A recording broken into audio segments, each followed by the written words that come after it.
انسان اشرف المخلوقات، دنیا کی ہر چیز انسان کے لیے مسخر کر دی گئی، تو پھر یہ ذرا سی معذوری کیسے انسان کو زندگی جینے سے روک سکتی ہے؟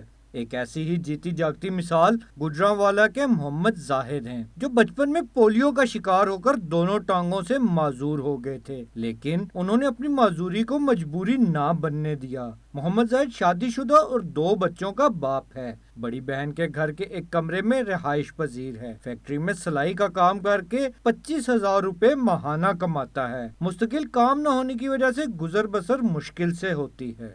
پاکستان کے ہر شہر میں معذور افراد کے لیے کوئی ایسا ادارہ ہونا چاہیے جہاں پہ ہم لوگ بآسانی روزگار حاصل کر سکیں۔